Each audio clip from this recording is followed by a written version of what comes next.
Puji Tuhan, selamat pagi jemaat kasih Tuhan, shalom. Sekali lagi shalom. Di nama Tuhan kita akan mulai ibadah kita pada pagi hari ini. Mari kita mau satukan hati terlebih dahulu di dalam doa. Bapa, kami bersyukur Tuhan untuk kasih setiamu buat kami hari ini Tuhan. Dan saat ini kami datang di hadapan-Mu. Kami mau persembahkan pujian kami, ucapan syukur kami di hadapan-Mu Tuhan. Terimalah ini sebagai persembahan dari hati kami. Karena Engkau Allah yang layak terima pujian kami. Haleluya.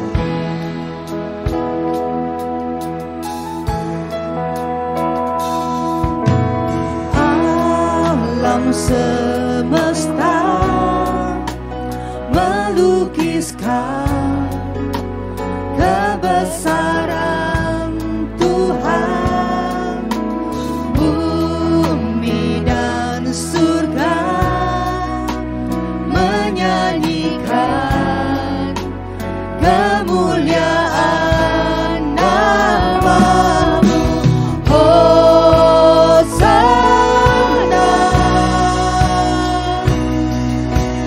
Hosana.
pujian kami, penyembahan kami.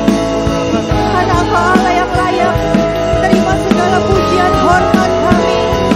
Terima kasih Bapa, terima kasih. Haleluya.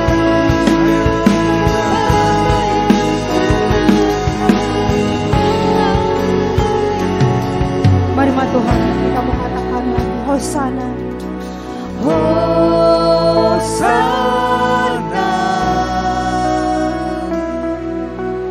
Hosana, Hosana, Hosana,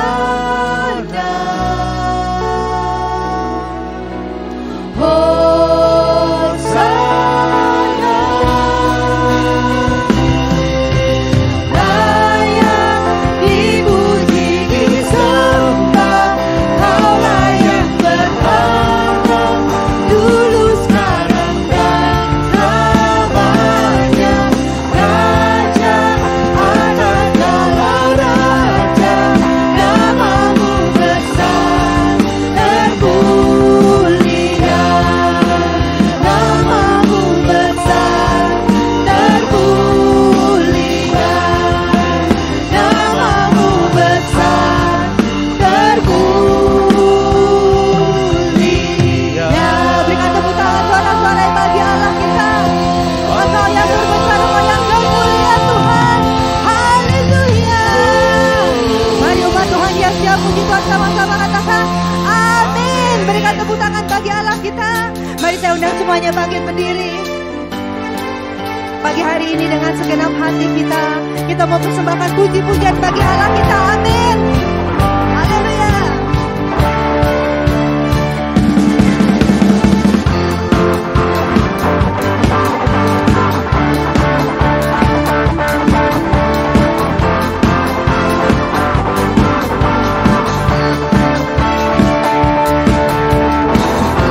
Melukis cakrawala, merangkai jagat raya, pencipta alam semesta.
Sungguh kita bersyukur kalau kita punya Allah yang luar biasa, Allah yang dahsyat.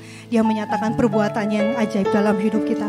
Oleh sebab itu mari pagi hari ini dengan hati yang penuh dengan kekaguman kepada Tuhan, kita mau datang lebih lagi. Kita mau nyatakan dengan mulut kita, dengan kata-kata kita, betapa Dia Allah yang mengagumkan dalam hidup kita. Haleluya.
Kaulah Raja atas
berlimpah-limpah. Terima kasih. Rabaya Shanda. Haleluya.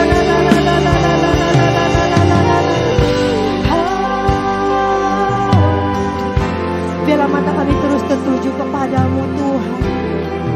Rabaya Shanda. Haleluya, haleluya, haleluya. Haleluya, haleluya. Rabaya Shanda. Haleluya. Mari sekarang kita mau angkat tangan kita. Kita katakan haleluya. Haleluya.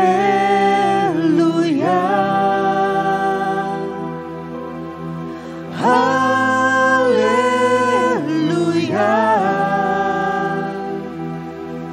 Bagi anak domba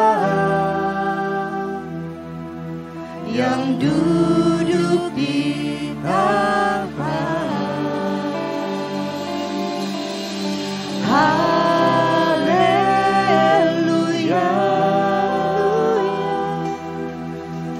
haleluya,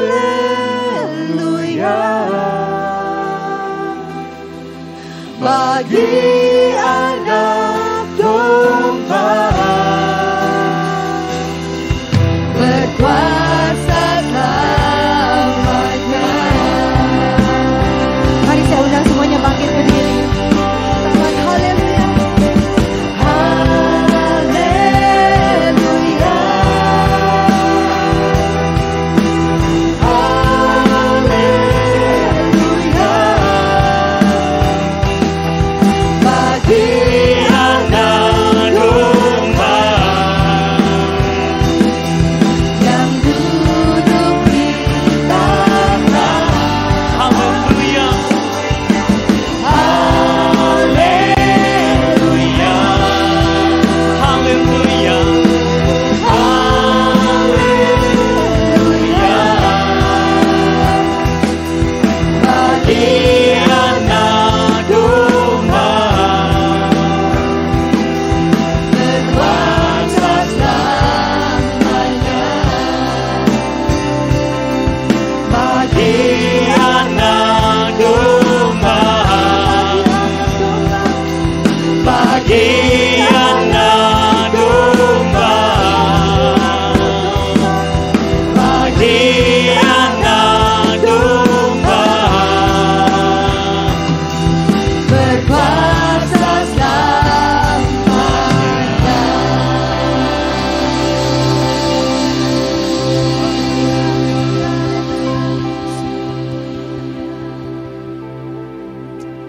Terima kasih Tuhan Yesus buat pagi hari ini. Gak ada kata yang cukup Tuhan selain kami bilang terima kasih. Tuhan sangat baik, Tuhan terlalu baik. Kami sadar betul Tuhan bukan karena kekuatan dan kegagahan kami, tapi karena pertolongan Tuhan, kasih karunia Tuhan, kemurahan Tuhan, cintamu buat kami Tuhan. Hari ini kami sendengkan telinga kami arahkan untuk dengar isi hati Tuhan. Nyatakan buat kami ya Tuhan, biar firman Tuhan menguatkan kami, memampukan kami untuk melewati jalan-jalan bahkan yang kelihatannya mustahil buat kami. Karena kami tahu Tuhan menyertai kami, Tuhan menyediakan yang terbaik buat kami. Itu iman kami Tuhan. Di dalam nama Tuhan Yesus, berkati Tuhan pemberitaan firman Tuhan hari ini. Urapi hamba-Mu, pakai lidah bibirnya, pakai pemikirannya, isi hatinya yang sederhana untuk menyampaikan apa yang jadi kerinduan Tuhan buat setiap kami. Dalam nama Tuhan Yesus kami berdoa. Bersama kita katakan amin. Amin. Silakan duduk Bapak Ibu Saudara, selamat pagi, shalom. Senang bisa bersama dengan Bapak Ibu Saudara kembali pagi hari ini. Terima kasih buat Bapak Gembala, Ibu Gembala, seluruh pengurus masih percayakan saya untuk melayani firman Tuhan pagi hari ini. Tidak mudah Bapak Ibu Saudara ya, mempercayakan mimbar, tempat di mana kita mengembalakan kepada pengajar yang lain. Tapi kalau hari ini saya diberikan kesempatan, buat saya itu sebuah kehormatan. Bapak Ibu Saudara senang bertemu dengan saya? Agak fals suaranya Bapak. Bapak Saudara senang ketemu dengan saya? Iya, saya senang ketemu dengan Bapak Ibu Saudara. Lebih daripada itu, hari ini kita bisa sama-sama ketemu dengan Tuhan. Amin. Bapak Ibu Saudara, hari ini saya datang bersama dengan istri, ya, tumben-tumbenan ya. 2 kali saya pelayanan ke sini, saya tidak bersama dengan istri, tapi hari ini saya bilang, kamu datanglah biar dipikir nanti lain lagi ya. Jadi ini istriku, Sari boleh berdiri supaya dikenal sama keluarga di tempat ini. Cuma satu ya Bapak Ibu Saudara ya, nggak ada yang lain ya. Sampai seumur hidup cuma satu. Tadi mau bawa anak, cuma saya pikir nanti gendong lagi dan sebagainya, nanti repot ya. Jadi biar dia sekolah minggu di gereja dan kami datang berdua. Kami baru sampai tadi pagi ya Bapak Ibu Saudara. Harusnya mau tadi malam berangkat, tapi ada hal yang lain, janji sama anak ya. Kita kalau janji sama anak tuh nggak boleh ingkar Bapak Ibu Saudara, belajar tuh ya. Jadi tepati, spend waktu dulu sama anak tadi malam, pagi-pagi subuh-subuh baru berangkat ke tempat ini. Hari ini saya beri judul khotbahnya adalah The Best Part, bagian yang terbaik. Judulnya apa? The Best Part, bagian yang terbaik. Bapak Ibu Saudara, percayakah bahwa Tuhan menyediakan bagian yang terbaik buat kita? Amin. Yang percaya boleh tinggi-tinggi tangannya. Tolong bilang sama sebelahnya, yang terbaik buat kamu, bilang. Wah, saya ingat banget Roma 8 ayat 32 bilang begini Bapak Ibu Saudara. Dia yang tidak menyayangkan anaknya bagi kita, dia bilang. Tuhan gak sayang-sayang untuk serahkan anaknya buat kita. Bagaimana mungkin ia tidak memberikan apa? Segala sesuatu Bapak Ibu Saudaraku. Supaya kita bisa bersama-sama dengan dia. Jadi kalau anaknya aja dia kasih, apalagi yang lain yang kita minta sama Tuhan. Masa Tuhan gak kasih buat kita? Betul Bapak Ibu Saudara? Alkitab bilang begini, carilah dahulu kerajaan Allah dan kebenarannya. Maka semuanya itu ditambahkan kepadamu. Nah kadang-kadang orang nih, semuanya apa? Semuanya gitu. Enggak saudaraku. Semuanya itu adalah apa yang saya dan Bapak Ibu Saudara perlu. Karena di ayat sebelumnya dia bilang begini Bapak Ibu Saudaraku. Semua itu, lihat, semua itu dicari oleh bangsa-bangsa yang tidak mengenal Allah. Semua itu tuh dicari sama bangsa yang tidak mengenal Allah. Tetapi Bapamu yang di sorga tahu. Dan kamu kan pribadi yang mengenal Allah. Kamu kenal siapa Bapamu. Dan Bapamu yang di sorga tahu bahwa kamu apa? Memerlukan. Garis bawahi kata apa? Memerlukan apa? Semuanya itu. Lihat tuh, garis bawahi kata semuanya itu. Jadi semuanya itu artinya apa? Apa yang saya dan Bapak Ibu Saudara perlu. Saya tahu banget Joseph usianya berapa sekarang. Nanti sebentar lagi usianya tambah. Nanti dia masuk sekolah lagi, tambah besar lagi. Nah, aku sebagai bapaknya tahu apa yang anakku perlu Bapak Ibu Saudaraku. Dan aku akan menambahkan sesuai dengan apa yang dia perlu. Jadi kalau Alkitab bilang begini, carilah dahulu kerajaan Allah dan kebenarannya. Maka semuanya itu, berarti bukan semuanya yang kita mau. Tapi semuanya yang kita perlu, amin. Bilang sama sebelahnya, yang kamu perlu. Tambahin lagi, bilang sama sebelahnya gini, seiring kedewasaan bilang. Nah itu tuh ya.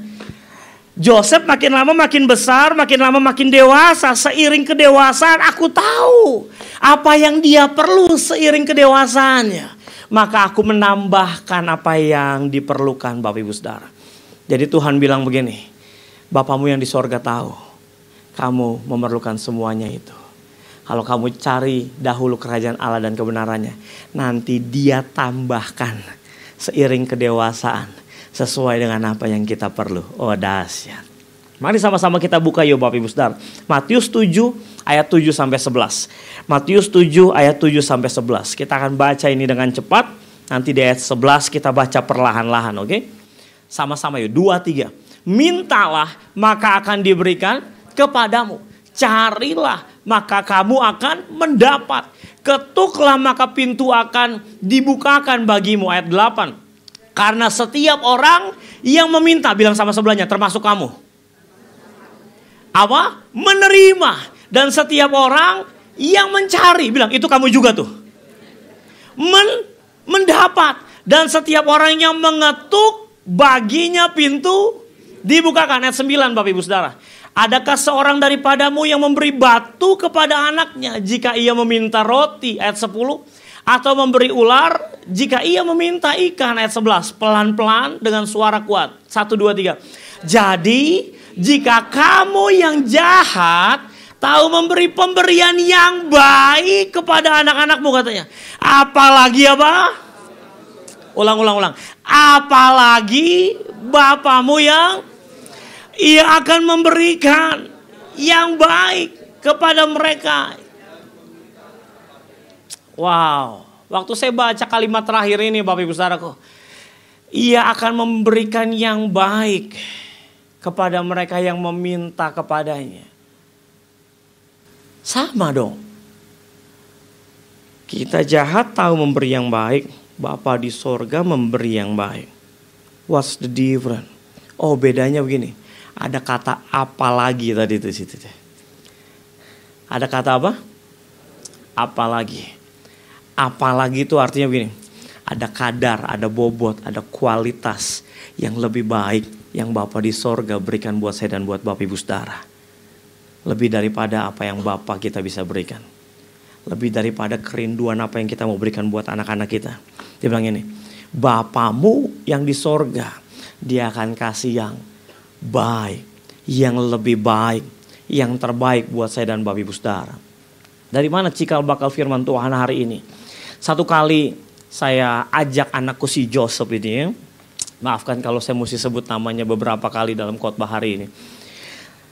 Saya dan istri ajak Joseph untuk ikut kerja karena hari itu dia tidak masuk sekolah. Bukan karena libur. Gak mau bangun, Pak. Jadi akhirnya udahlah kesiangan kita ajak aja. Udah yuk ikut kerja yuk. Waktu ikut kerja Bapak Ibu Saudara, kita mampir ke satu rumah sakit untuk lihat kolega kita, istrinya baru melahirkan. Pulang dari situ udah mulai agak sore, kita sempat makan dulu sate ayam di depan rumah sakit. Selesai itu ngobrol-ngobrol lagi dengan salah satu teman kita, Bapak Ibu Saudaraku. Kan orang Indonesia gitu ya, pulang pamit, dah sampai depan pintu ngobrol lagi, Pak, ya kan. Terus sampai di parkiran ngobrol lagi. Indonesia banget ya. Tanya sama sebelahnya, kamu gitu nggak? Indonesia. Sampai di parkiran udah puas ngobrol sambil makan sate ayam, masih ngobrol lagi. Nggak berasa tiba-tiba udah jam 8 malam. Saya ingat banget jam berapa hari itu. Lalu Joseph udah mulai kelaparan. Dia bukan anak yang ngambek, bukan anak yang rusuh gitu, resek gitu ya. Enggak. Cuma kalau dia udah mau, dia gak akan berhenti sampai dia dapatkan apa yang dia mau. Keren nih Bapak Ibu Saudara. Saya suka nih spirit kayak begini nih ya. Bapak Saudara kalau udah mau sesuatu jangan gampang give up ya. Bapak Saudara terus kejar, terus berusaha, kasih yang terbaik, semua effort. Sampai Bapak Ibu Saudara dapatkan apa yang Bapak Ibu Saudara mau. Bagus tuh ya. Jadi Joseph udah mulai lapar di parkiran itu. Joseph bilang begini, papi aku mau, sebut merek gak ya? Sebut aja lah ya. Papi aku mau Hokben papi Hokben papi. Papi minta Hokben papi aku lapar papi beli Hokben papi ayo ke Hokben papi. Enggak pakai koma, Pak. Enggak pakai koma, dia enggak nangis, dia enggak rusuh, enggak guling-gulingan, tapi kalau udah minta, kalau udah begitu tuh enggak ada komanya. Papi Hokben papi aku mau Hokben papi Hokben lah papi, ayo papi beli Hokben papi. Kita lagi ngobrol siapa yang tahan anak ngulangin kalimat begitu terus tanpa koma. Ya satu kita keganggu juga, yang kedua juga kita kasihan kan. Yuk, udah buruan yuk, Joseph udah lapar. Iya Tuhan, kita lupa kita udah makan sate ayam. Joseph belum makan. Yuk, orang tua macam apa lah inilah ya. Langsung kita cabut dari parkiran, Bapak Ibu Saudara. Saya bilang sama istri, coba cari yang terdekat di mana. Waktu dia kasih tahu yang terdekat, mampirlah kita. Pop, tempatnya ada di lantai 2. Saya sama Joseph naik ke atas. Dia tuh suka sama egg roll. Yang lain dia gak suka, dia cuma makannya apa? Egg roll aja tuh Saudara. Pesen mesti digoreng lagi karena kehabisan. 15 menit kita tunggu. Setelah kita tunggu, kita turun, bawa makanannya sampai di mobil. Istriku mau suapin. Sebelum dia suapin, dia cobain dulu. Itu naluri keibuan tuh gitu. Kalau bapak-bapak enggak, dia enggak pakai coba, langsung suapin aja, enggak pakai cuci tangan, hajar boleh ya kan ya. Tapi kalau ibu-ibu sebelum dia kasih anaknya, dia cobain dulu, Pak. Waktu dicobain dia bilang begini, ini nasinya enggak matang sayang. Loh, kok bisa? How come? salah satu restoran siap saji yang nasinya mungkin buat saya ya paling enak, salah satu ya, yang paling enak nasinya siap saji, Hokben. Bener ya? Bahkan mungkin saya bisa makan nasinya tanpa lauk. Joseph begitu tuh, nggak ada lauknya, nasinya doang. Dia bisa habisin nasinya karena memang nasinya tuh ada rasa-rasa beda gitu ya, enak gitu. Tapi malam itu nggak mateng. Istriku bilang, Pih, ini nasinya nggak mateng. Masa sih? Gimana ceritanya? Hokben gitu, masa nggak mateng? Bener nggak mateng. Kita udah keluar parkiran, tumben-tumbenan malam itu saya balik lagi. Wah, waktu saya balik lagi, saya bilang, tumben-tumbenan. Biasanya saya ngalah, udah ntar makan di rumah aja gitu ya. Tapi malam itu saya balik lagi. Packingan nasinya Joseph, saya bilang, nasi kalian gak matang. Waktu saya sebut nasi kalian gak matang, dicobalah sama mereka. Baik Pak, kita ganti ya Pak, ambil dari rice cooker yang sama. Saya mikir ya, saya gak ngerti apa-apa ya. Setahu saya kalau masak nasi di rice cooker, kalau yang tadi gak matang, rice cooker yang sama, ya sama-sama gak mateng dong. Iya gak sih? Salah ya? Saya salah ya? Iya gak sih? Yang gini-gini ketahuan nih, biasa masak nasi. Yang bingung, emang iya Pak? Itu biasa gak masak tuh ya. Bapak-bapak tuh, emang gitu Pak? Dia ambil lagi. Loh, kok saya coba? Bener gak mateng. Coba panggil manajernya, yang keluar supervisor. Pak, minta maaf Pak. Oke Pak. Bapak mau menunggu Pak, kita masak ulang. Boleh, berapa lama? Nggak bisa jawab dia. Dia balik lagi. Oke Pak, kita ganti aja katanya. Dia ambil nasi yang sudah ada di bowl, ditumplekin Pak. Lalu nasinya basah karena ada embunnya kan. Coba. Pak, saya makan dingin nasinya. Kamu jangan kasih nasi dingin buat anak saya. Kalau gini saya bisa marah loh. Pendeta bisa marah juga ya Bapak Ibu Saudara. Boleh ya. Tuhan Yesus aja marah loh. Masa saya nggak boleh? Kalau gini saya bisa marah loh, saya bilang. Ini gak dingin Pak, saya udah coba nasinya dingin. Wah dia berkelip Pak. Mana manajernya keluar. Ibu-ibu, Pak boleh duduk dulu Pak, mohon maaf ya Pak, Bapak yang perihal nasi ya Pak ya. Mari Pak duduk dulu Pak sebentar Pak. Waduh, saya duduk.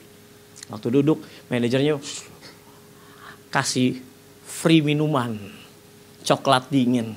Dia pegang pakai sedotan begitu ya. Dia taruh ini. Saya gak mau minum. Wih, lagi marah masa disogok minum langsung. Oh iya Pak, baik Pak. Gak segi. Gengsi lah Bapak Ibu ya. Tahan dulu dong. Saya gak mau minum. Ini pendeta ada juga egonya nih Bapak Ibu Saudara ya. Saya tanya, emang kamu gak cobain dulu apa sekarang? Kuliah 7 menit Pak. Kebetulan pendetanya ini kan trainer gitu ya.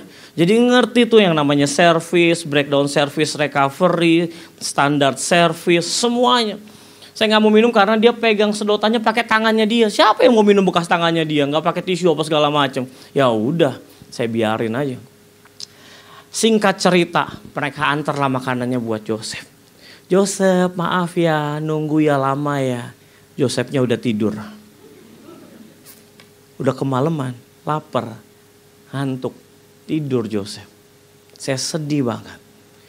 Nanti kita antar lagi ya Joseph ya hari Senin ya buat Joseph ya 4 kotak ya.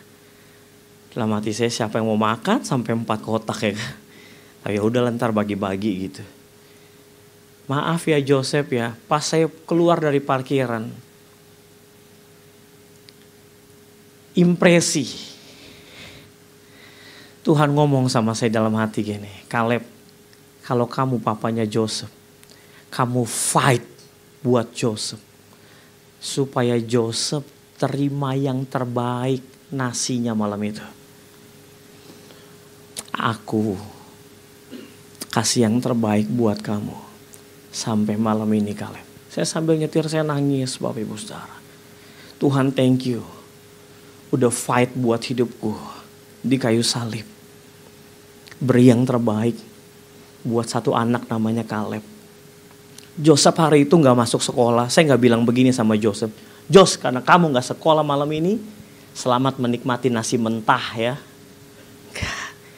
Joseph gak masuk sekolah. Dia gak mau bangun tadi pagi. Tetap papanya kasih nasi yang terbaik. Bapak yang jahat tahu kasih yang baik buat anaknya. Bapa yang di sorga lebih daripada itu. Malam itu Joseph gak bisa buat apa-apa. Dia gak punya kapasitas, dia gak ngerti gimana caranya fight sama orang restoran, dia gak tahu. Tapi bapaknya berdiri buat Joseph. Joseph tunggu sini, papi fight buat kamu. Ada masa di mana saya gak bisa buat apa-apa, Bapak Ibu Saudara gak bisa buat apa-apa. Di masa itu Tuhan fight buat kita. Tuhan yang kerjain buat kita. Wow. Pulang sampai di rumah, Tuhan, kalau memang Tuhan kasih bagian yang terbaik, saya mau belajar. Tuhan ajar aku, Tuhan. Tuhan bilang ini, Kaleb buka kitab Ester, baca. Aku mulai buka kitab Ester. Sama-sama yuk. Ester 2 ayat 9. Ester 2 ayat 9. Maka gadis itu katanya. Ester 2 ayat 9. Gadis itu siapa? Ester. Maka gadis itu apa? Sangat baik pada pemandangannya dan menimbulkan kasih sayangnya. Sehingga Hegai segera memberi wangi-wangian dan pelabur kepadanya.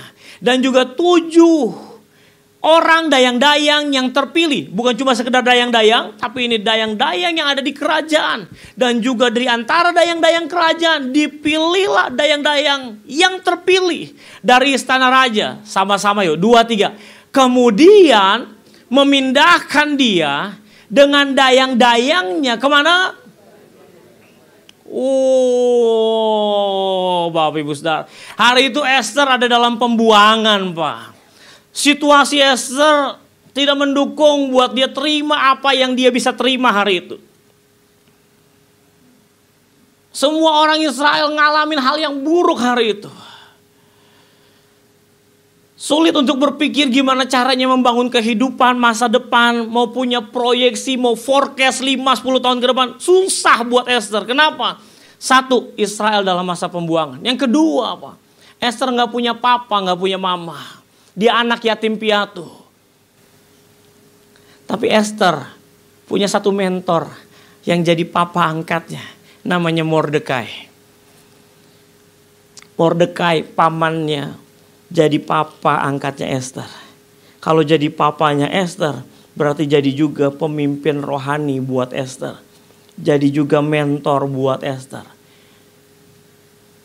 Jadi banyak fungsi buat Esther hari itu. Hari itu Esther terima bagian yang terbaik. Karena satu alasan ini Bapak Ibu Saudara. Ayat 10. Esther tidak memberitahukan kebangsaan dan asal usulnya. Gak peduli latar belakang saya dan Bapak Ibu Saudara. Gak peduli dulu kita bagaimana. Yang penting hari ini kita mau kemana. Gak peduli latar belakang kita kayak apa. Tuhan tetap provide, Tuhan tetap sediakan yang terbaik buat saya dan Bapak Ibu Saudara. Yes, Bapak Ibu Saudara. Loh, kenapa begitu Bapak Ibu Saudaraku? Karena apa yang Tuhan beri Bapak Ibu Saudaraku, itu tidak dipengaruhi apa yang terjadi di masa lalu. Satu kali ada sebuah forum Bapak Ibu Saudaraku. Di meja, isinya para hamba-hamba Tuhan.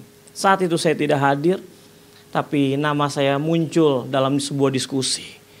Lalu satu orang dari beberapa orang yang hadir itu, belasan orang yang hadir itu berkata, apakah kita mau tetap pertahankan Kaleb di skuad pelayanan kita? Karena, ini dia punya masa lalu, A, B, C, D, E, dan sebagainya. Lalu waktu namaku diangkat ke permukaan, jadi bahan diskusi. Saat itu aku gak hadir, dan dibahas apa yang jadi masa laluku, latar belakangku hari itu. Muncullah salah satu rekan, mentor, kakak. Dia bilang begini, apa urusannya? Kita tahu sekarang Kaleb hidupnya sangat baik. kualitas hidupnya, pelayanannya, keluarganya. Semuanya oke hari ini. Kenapa kita jadikan masa lalunya sebagai alasan untuk ada bersama-sama dengan kita dalam pelayanan? Akhirnya terjadi warna sari Bapak Ibu.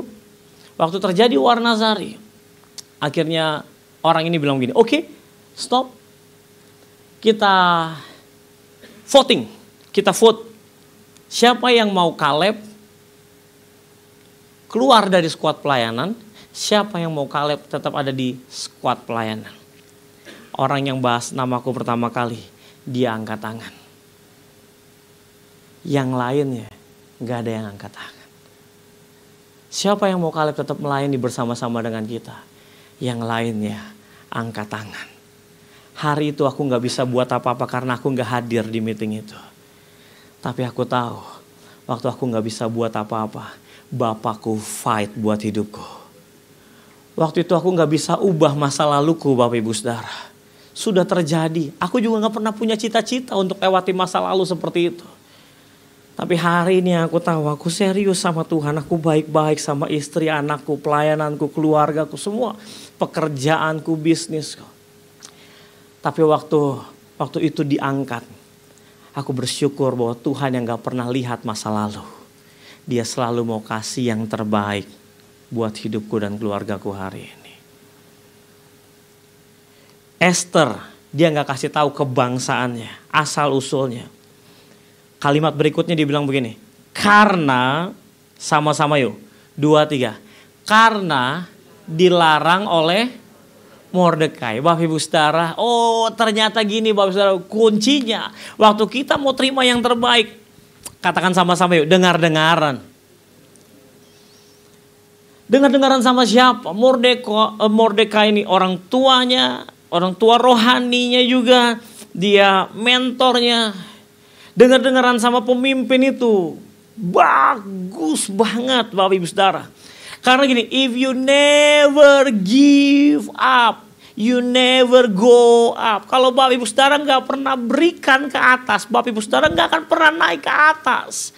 Kalau Bapak Ibu Saudara gak pernah berikan telinga, berikan hati, berikan tangan, berikan pemikiran untuk pemimpin Bapak Ibu Saudara gak akan pernah naik jadi pemimpin, benar? Kita gak mungkin jadi apa yang kita benci. Makanya Tuhan mau ajar gini, saudaraku. Kalau Tuhan mau angkat kita naik, give up, kasih ke atas, then you will go up. Kamu akan pergi naik ke atas diangkat Tuhan. Esther, dia ngerti banget Bapak Ibu Saudaraku prinsip dari kepemimpinan ini. Dia dengar-dengaran, dia gak bisa kasih hal yang lain. Dia kasih telinganya, dia kasih hatinya, dia belajar taat sama Mordekai, papa rohaninya, papa angkatnya, mentornya. Ternyata begini, kualitas hidup kita bergantung dari kualitas kita mendengar. Benarnya Bapak Ibu Saudara ya? Makanya Alkitab bilang begini, kadar iman kita itu sangat dipengaruhi dari kualitas kita mendengar. Karena iman timbul dari apa? Pendengaran akan firman Tuhan. Di kitab Matius 13 bilang begini, orang yang berbuah 30, 60, 100 kali lipat. Orang yang berbuah hidupnya, orang yang maksimal hidupnya. Itu orang yang dan mengerti. Kalau mendengar tapi gak ngerti gak berbuah. Tapi mendengar dan mengerti. Jadi kalau mendengar dan mengerti, punya kualitas mendengar, maka dia akan punya kualitas kehidupan. Esther Bapak Ibu Saudaraku, kualitas hidupnya diangkat naik sama Tuhan. Dia terima yang terbaik. Kenapa? Karena dia punya kualitas dengar-dengaran. Semua anak rohani Bapak Ibu Saudaraku, anak-anak bina kita, cuma satu aja PR-nya. Waktu mau masuk pemuritan, masuk komunitas, mau dimuridkan, di mentor, dibina, dibapai, satu aja. Dengar-dengar. Lanjut yuk Bapak Ibu Saudaraku. Kisah Maria, Lukas 10 ayat 42. Kita bahas 3 kisah ya. Lukas 10 ayat 42.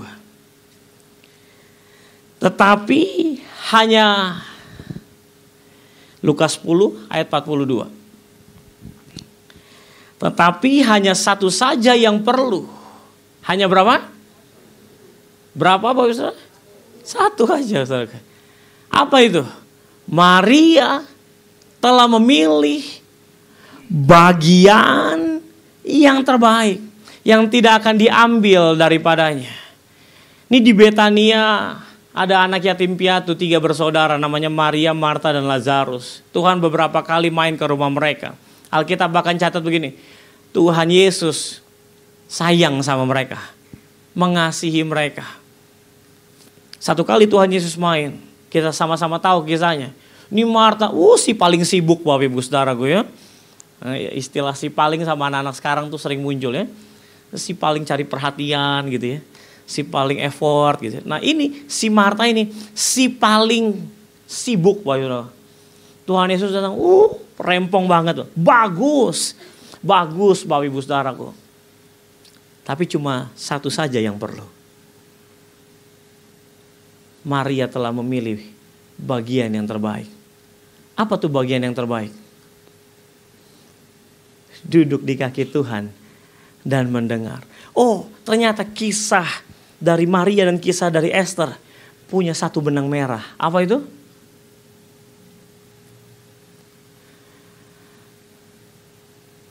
Maria telah memilih bagian yang terbaik yang tidak akan diambil daripadanya. Bapak Saudara, percaya gak gini? Bagian yang terbaik yang Tuhan kasih buat kita, buat saya dan Bapak Ibu Saudara, gak akan pernah bisa diambil dari hidup kita. Gak pernah. Kok aku gak terima? Nah ini nih PR-nya di sini. Yang pertama karena gak denger-dengeran. Yang kedua Bapak Ibu Saudaraku, Maria telah sama-sama 2, 3. Maria telah apa? Maria telah. Jadi Bapak Ibu Saudaraku, bagian yang terbaik bukan cuma Tuhan sediakan buat saya dan Bapak Ibu Saudara, tapi ditentukan juga sama pilihan dalam hidup kita.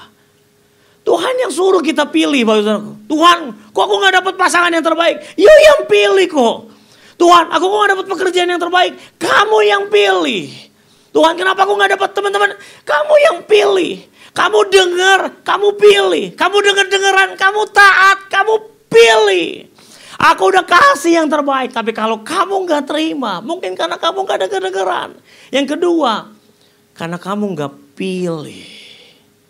Jadi Bapak Ibu Saudara, bagian yang terbaik bukan hanya Tuhan sediakan, tapi ditentukan juga oleh pilihan. Yang terakhir yuk, kita masuk yuk. Kisah Daud dan Mephiboset. 2 Samuel 9 ayat 3. 2 Samuel 9 ayat 3. Nggak apa-apa ya, kita belajar dari 3 kisah ya Bapak Ibu Saudara. 2 Samuel 9 ayat 3. Satu kali Daud jadi raja, dia kuasai kerajaan itu. Di mana Saul dan Jonathan? Saul dan Jonathan sudah mati di medan perang. Daud diangkat jadi raja. Semua kerajaan dalam kuasanya Daud.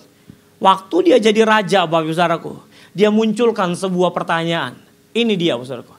Kemudian berkatalah raja, sama-sama 2, 3. Tidak adakah lagi orang yang tinggal dari keluarga Saul? Artinya apa tuh? Ada lagi gak keturunan raja yang masih hidup sampai sekarang? Lalu dia bilang 1, 2, 3. Aku hendak menunjukkan kepadanya apa?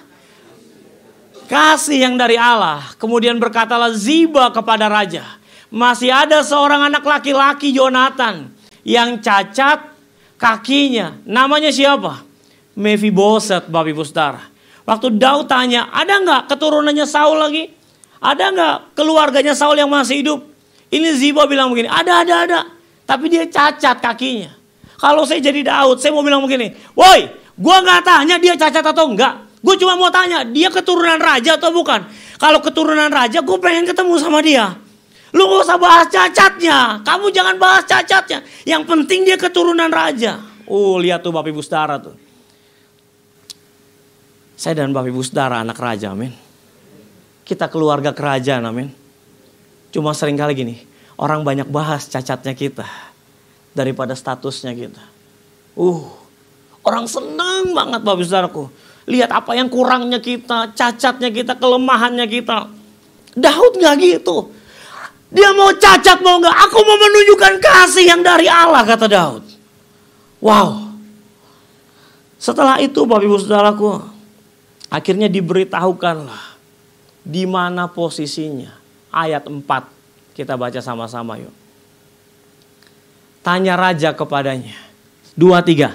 Di manakah ia? Jawab Ziba kepada raja. Dia ada di rumah Makir bin Amil. Siapa dia? Enggak tahu siapa Bapak Ibu Saudara. Di mana? Di Lodebar. Saya coba cari tahu apa itu Lodebar. Artinya tanah tanpa padang rumput. Itu artinya itu tanah kering. Dalam kecacatannya. Ada seorang anak raja, keluarga kerajaan. Terlempar Bapak Ibu Saudaraku. Di sebuah tanah kering.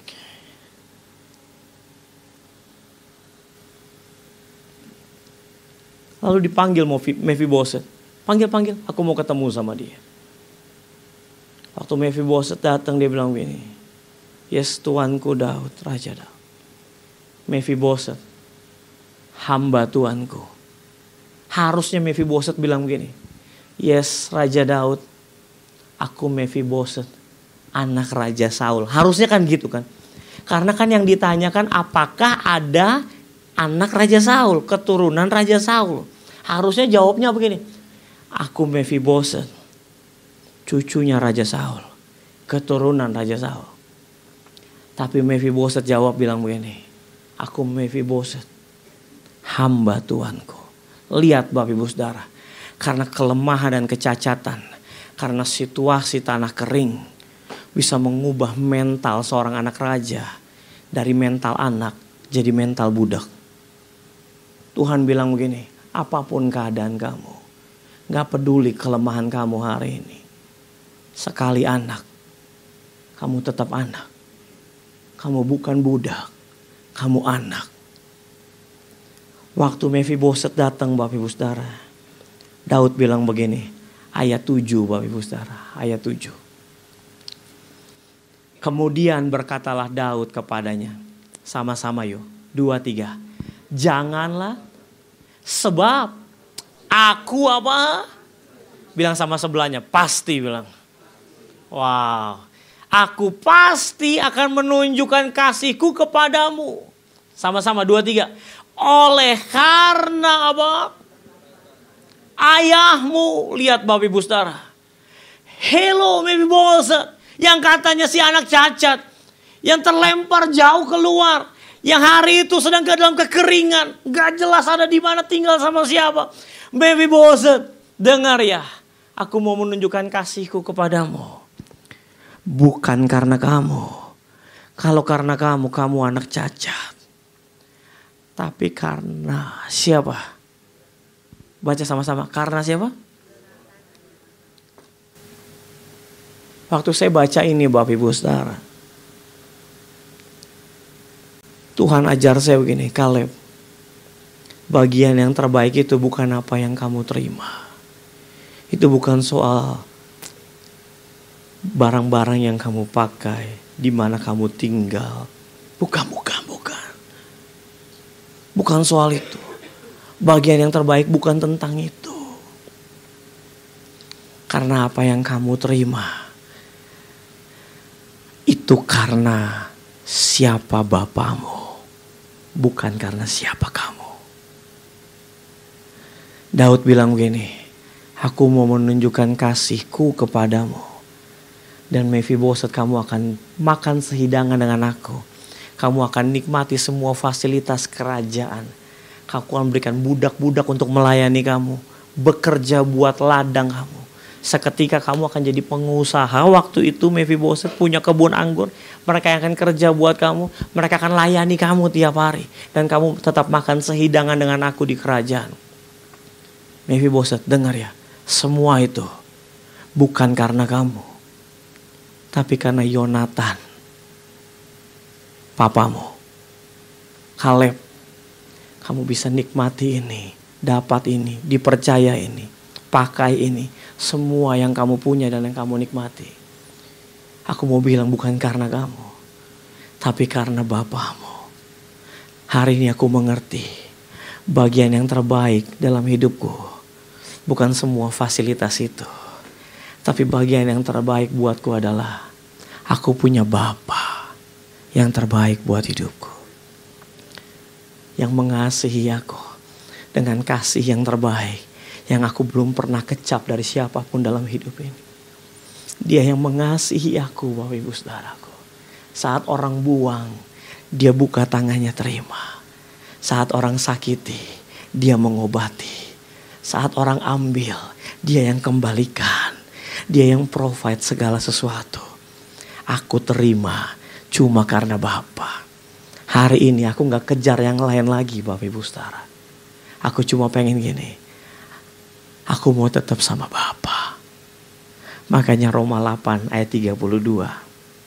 Kembali lagi ke ayat awal. Bagaimana mungkin ia tidak mengaruniakan segala sesuatu. Segala sesuatu itu gak ada nilainya. Karena tujuan akhirnya gini. Supaya kita bisa bersama-sama dengan Dia.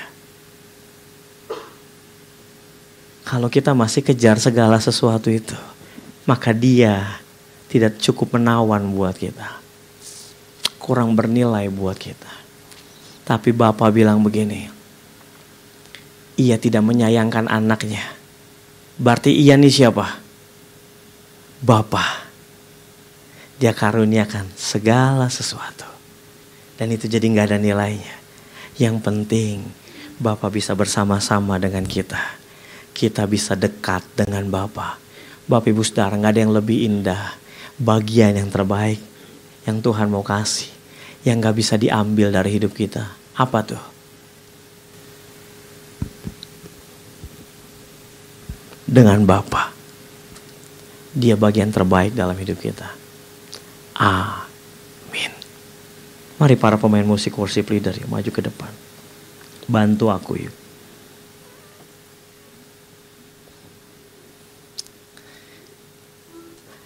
Saya tidak tahu hari ini kita seperti Esther kah?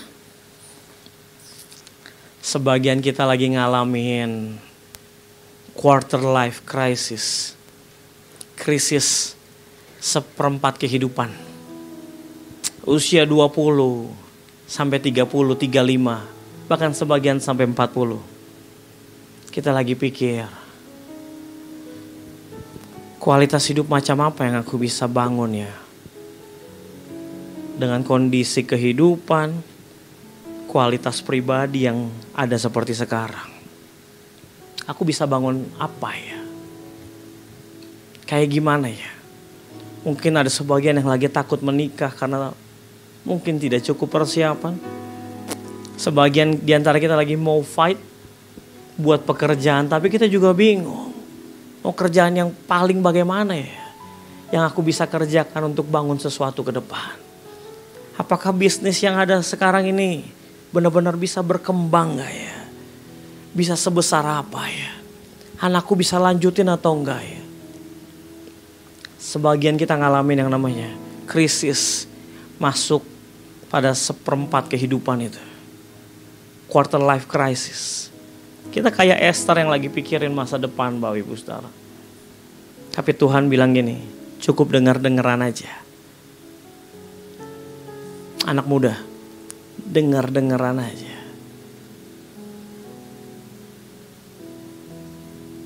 Berkatnya bukan waktu kita ngerjain banyak. Waktu kita dengar-dengar.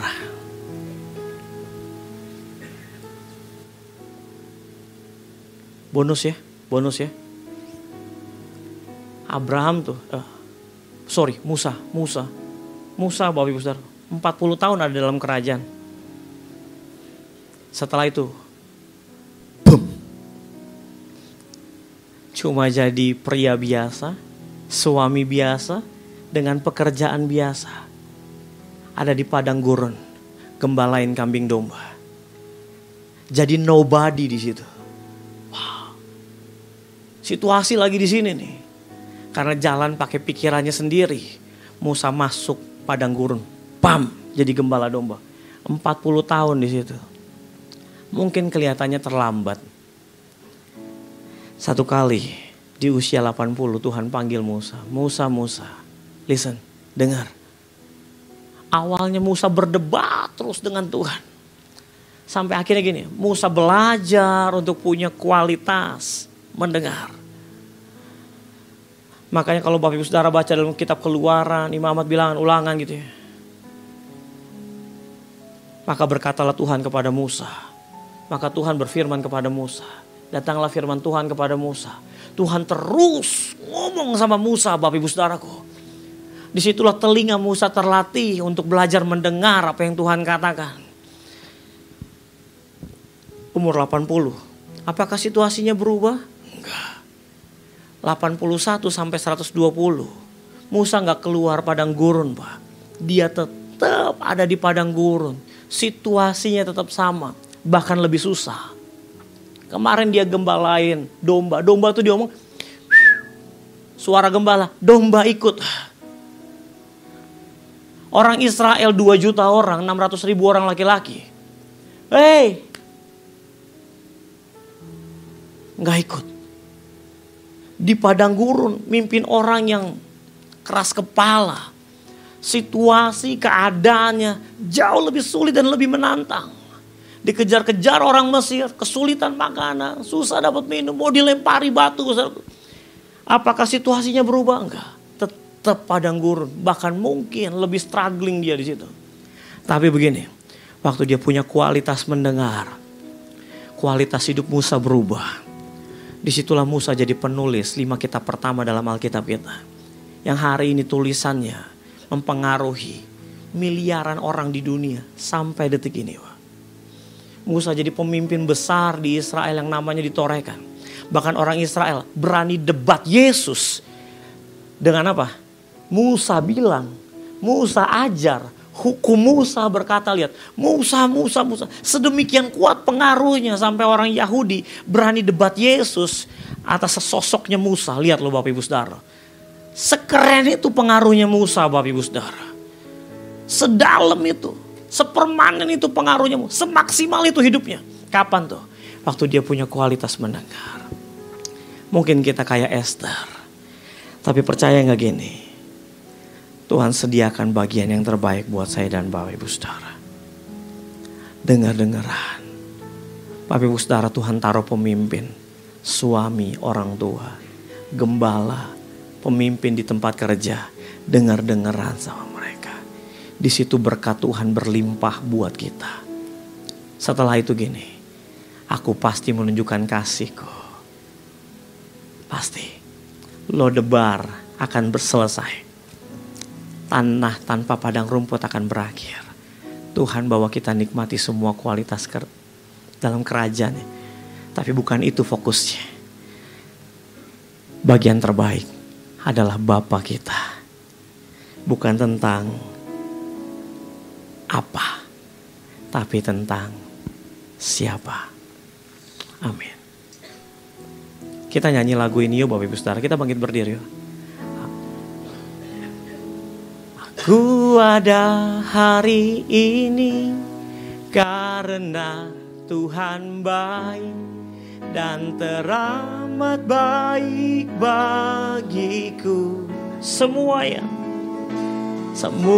yang ku alami bersamamu, ku lewati indahnya kasih Tuhan seperti pelangi. Sehabis hujan, aku ada hari ini. Ku ada hari ini karena Tuhan baik dan teramat baik bagiku.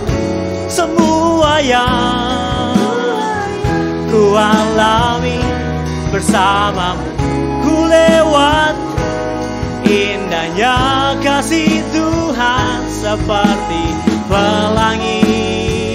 Sehabis, sekali lagi katakan, oh aku ada. Aku ada hari ini karena Tuhan baik dan teramat baik bagiku. Semua yang bersamamu indahnya kasih Tuhan seperti pelangi, sehabis hujan lagi. Oh, aku ada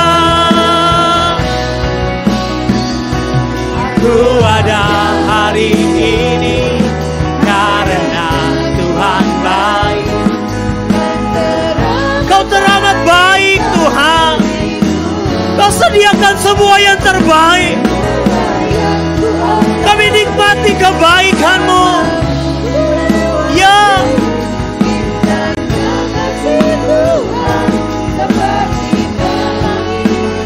Sehabis hujan.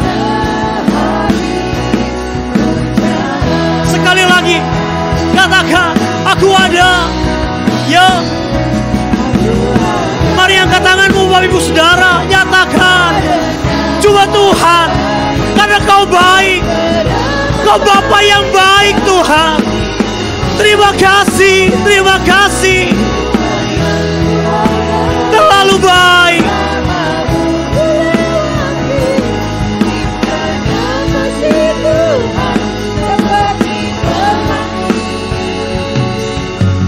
Sehabis hujan,